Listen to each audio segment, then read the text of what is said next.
Hello viewers, welcome to Sikha's Creation. কি খবৰ সকলোৰে?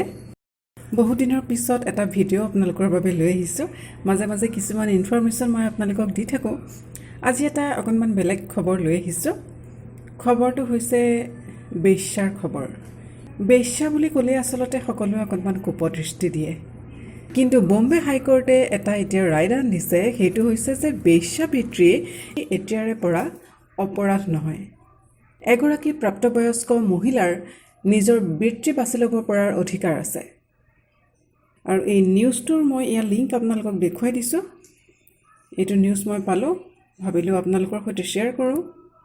বম্বে হাইকোৰ্টে ৰায়দান দিছে যে বেশ্যাবৃত্তি এতিয়াৰ পৰা অপৰাধ নহয় আৰু ইতিমধ্যে তিনিগৰাকী পতিতাক মুক্তি দিছে তেওঁলোকে। IPTA 1956ৰ অধীনত বেশ্যাবৃত্তিক এতিয়াৰে পৰা অপৰাধ নহয় বুলি বম্বে হাইকোৰ্টে গণ্য কৰিছে।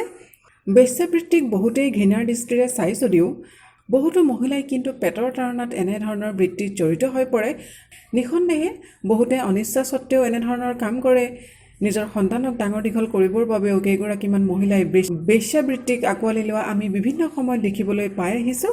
আৰু সমাজৰ দৃষ্টিত, গৰিষ্ঠ সংখ্যক লোকৰ দৃষ্টিত ঘৃণা উপজোৱা এই বেশ্যাবৃত্তিক ইতিমধ্যে বম্বে হাইকোৰ্টে অপৰাধ নহয় বুলি গণ্য কৰিছে। এইটোৱে আছিলে আজিৰ খবৰ। ভাবিলোঁ আপোনালোকৰ সৈতে শ্বেয়াৰ কৰোঁ। বহুদিন আপোনালোকৰ সৈতে কথাও পতা নাই, কেনে আছে জনাব। আৰু খবৰসমূহ যদি ভাল লাগিছে তেনেহ'লে কমেণ্ট কৰি জনাবলৈ নাপাহৰিব। থেংক ইউ ফৰ ৱাচিং।